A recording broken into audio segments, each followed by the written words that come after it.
Doctor ಹಾಕೀನಿ, ನಾನು engineer ಹಾಕೀನಿ, ನಾನು officer ಹಾಕೀನಿ, ನಾನು ರೈತ ಹಾಕೀನಿ, ನಾನು ಸೈನಿಕ ಹಾಕೀನಿ, ನಾನು ಶಿಕ್ಷಕ ಹಾಕೀನಿ ಅಂತ. ಒಂದು ಹುಡುಗ ಬಹಳ ಕಣ್ಣಾಗಿ ಇರ್ತಂದು ಹೆಜ್ಜೆ ಹೇಳಿದಂತೆ, ಸರ್ ನಾನು ಮೊಬೈಲ್ ಹಾಕೀನಿ, ಇಲ್ಲ ಒಂದು ಟಿವಿ ಹಾಕಿನ್ರಿ ಅಂತ. ಯಾಕೆ ಮಗನ ಅಂತ. ಇಲ್ಲ ನಾನು ಮೊನ್ನೆ ಶಾಲೆಗೆ ಹೋಗ್ಬೇಕಾದ್ರೆ ಬಸ್ಸಿಂದ ಬಿದ್ರಿ, ಮೊಣಕಾಲು ಎರಡಕ್ಕೆ ಎತ್ತಿದ್ವು, ಕಾಲಾಗ ರಕ್ತ ಬರಕತ್ತಿತ್ತು, ನಾನು ಮನೆಗೆ ಹೋದೆ. ನಮ್ಮವ್ವ ಟಿವಿ ಮುಂದೆ ಕೂತಿದ್ಲು, ನಮ್ಮಪ್ಪ ಮೊಬೈಲ್ ಹಿಡ್ಕೊಂಡು ಕುಂತಿದ್ದ. ನಾನು ಕಾಲಾಗ ರಕ್ತ ಬಂದತಿ, ನಾನು ಬಿದ್ದು ಬಂದಿನಪ್ಪ ಅಂತಂದೆ. ಇಲ್ಲಿ ಮಗನ ಹೋಗಿ ಒಂದು ಬಟ್ಟಿ ತಗೊಂಡು ಒರೆಸ್ಕೊ ಅಂತಂದ. ನಮ್ಮವನ ಹತ್ರ ಹೋದೆ, ಅವನ ಹಂಗ ಅಂದ್ಲು. 2 ದಿನಕ್ಕೆ ಭಾಳ ವ್ಯತ್ಯಾಸ ಆತ್ರಿ. ಏನಾಯ್ತು?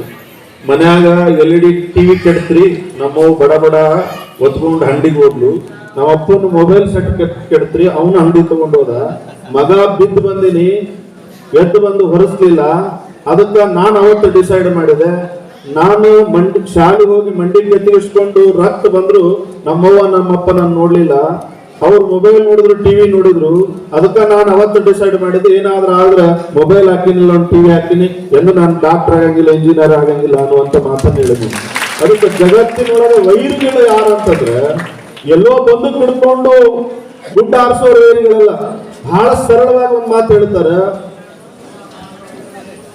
ಬುದ್ಧಿ ಹೇಳದ ತಂದೆ, ವಿದ್ಯೆ ಕಲಿಸದ ಗುರು, ಬಿದ್ದಿರಲು ಎದ್ದು ಬಂದು ನೋಡದ ತಾಯಿ, ಇವರು ಶುದ್ಧ ವೈರಿಗಳು ಕಾಣ ಸರ್ವಜ್ಞನು ಅಂತ ಮಾತನ್ನು ಹೇಳಿದಂತೆ. ಅದಕ್ಕ ವಿದ್ಯೆಯನ್ನ ದಾನ ಮಾಡದೇ ಇರುವಂತ ಗುರು, ಬುದ್ಧಿಯನ್ನು ಹೇಳದೇ ಇರುವಂತ ತಂದೆ, ಅವರಿಗೆ ಸಂಸ್ಕಾರ ಸಂಸ್ಕೃತಿ ಕೊಡದೇ ಇರುವಂತ ತಾಯಿ, ಇವರೇ ಜಗತ್ತಿನ ವೈರಿಗಳು ಎನ್ನುವಂತದ್ದನ್ನ ಯಾರು ಕೂಡ ಮರಿಬಾರದು. ಇಲ್ಲಿ ಮಾಸ್ತರ್ಗ ಗುರುಗಳಿಗೆ ಕೆಲಸ ಇರೋಕ್ಕಿಂತ ಮುಂಚೆ ಅಡದಪ್ಪ ಕೆಲಸ ಐತಿ ಅನ್ನುವಂಥದ್ದನ್ನು ಯಾರು ಕೂಡ ಮಾಡಬಾರದು. ಅದಕ್ಕೆ ನಮ್ಮ ಜಾನಪದ ಶೈಲಿ ಒಳಗೆ ಹೇಳಿದ್ರು, ಮನೆಯ ಮೊದಲ ಪಾಠಶಾಲೆ, ಜನನಿ ತಾನೇ ಮೊದಲ ಗುರು, ಆ ಜನನಿಯಿಂದ ಕಲಿತ ಮಕ್ಕಳು ಧನ್ಯರು ಧನ್ಯರು ಎನ್ನುವಂತ ಮಾತನ್ನ ಹೇಳಿದ್ರು.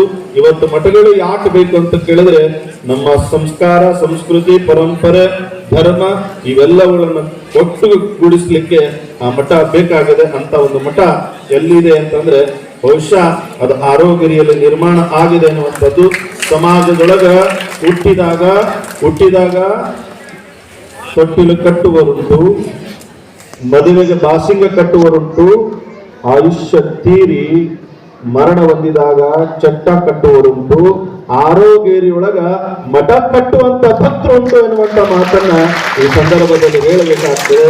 ಅಂತ ನಮ್ಮೆಲ್ಲರ ಮಟ್ಟವನ್ನ ಉತ್ಕೃಷ್ಟಗೊಳಿಸಿ ಒಂದು ಮಠದ ನಿರ್ಮಾಣದ ಕಾರ್ಯವನ್ನ ಕೈಗೊಂಡಿದ್ದು ಬಹಳ ಸಾರ್ಥಕವಾಗಿರುವಂತ ಕೆಲಸ.